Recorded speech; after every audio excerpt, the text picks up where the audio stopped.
everyone, my name is Kinimba Emmanuel as usual. Then I'm going to give a review on Apricas marketing.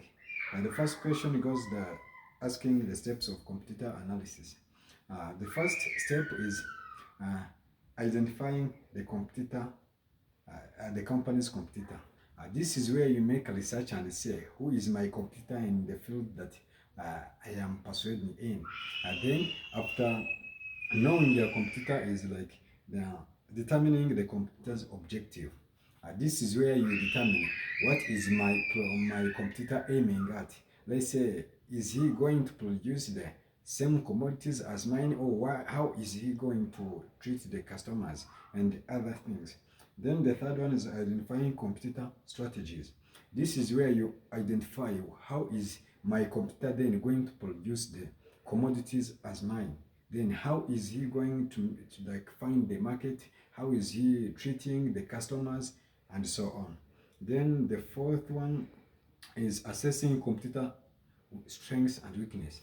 This is where you just assess how is my competitor working, where are the strengths, what is he or she performing very well. Like also the weakness, you should consider where are the gaps of my competitor, and so as to pass it through and just grab off the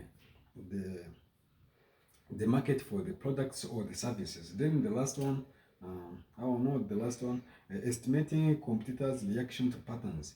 Then this is where you see how is my competitor reacting on the changes in the market. How is he just going through the market, and how is he behaving when there are the changes on the market. Then the last one, but not the least, is selecting competitor to attack and to avoid. And this is where after going all the steps and say, who this is my competitor, am I going to attack this competitor and grab off the market, or I'm going to avoid this competitor is powerful than me? Then after that one is the final steps to consider for computer analysis. Then the second question goes, it asks Porter's 5 forces in a computer analysis.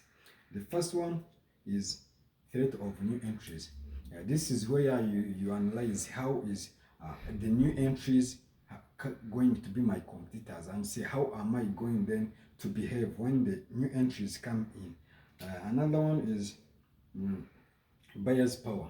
This is where the buyer's power is like, which gives like power to the competitors, and they say how am I going to behave when the competitor has many buyers. How am I going to grab off and steal those customers? Then it gives me power to work very hard and grab off those buyers. Then supplier powers. This is where the competitor has many suppliers that give him all the raw materials. Then how are you going to work upon that one, and then maybe work with those suppliers and grab them off so as for you to win in the market.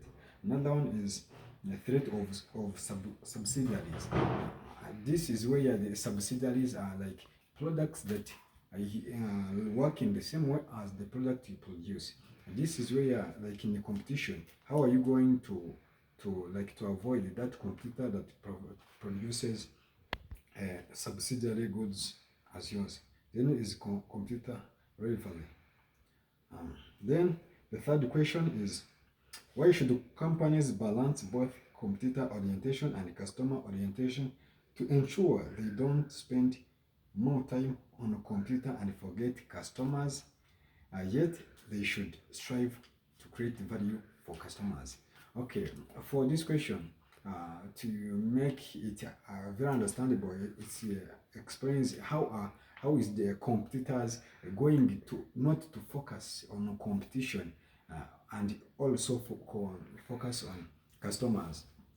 This is where the companies that are involved in competition also should not give much effort to competition. Instead, they should also say, make analysis and continue research about how are we going to treat our customers very well, how are they going to benefit, how are we improving the customer needs, like customer satisfaction. Not all just saying that all the answers are in competition. Yes, you may win the competition, and you just grab off the market, but you don't satisfy the customer needs, which means you should not rely on competition. Instead, you should also rely on giving customers the best things that satisfy them. Then the fourth question is asking strategies company use to achieve their competitive positioning. First one is cost leadership. This is where the companies like provide the cost, the affordable price for the commodities they produce. Like if you have the competitor then and you produce the same products, you have to provide like a lower price for those products so that your competitors can say, oh, the market is lost because our price is high, then yours is very low. Then there is differentiation. For differentiation, this is where you produce products that are different. Like you put in some innovation and put in some differences between your competitors, which will the customers will be attracted by that difference you have put between your customers. Then they focus. This is where you target like some people or some market. Like if you have a competitor, you say, now my computer is providing those people, then I'm going also to target some people there, and then I just have my same market that is not for my competitor.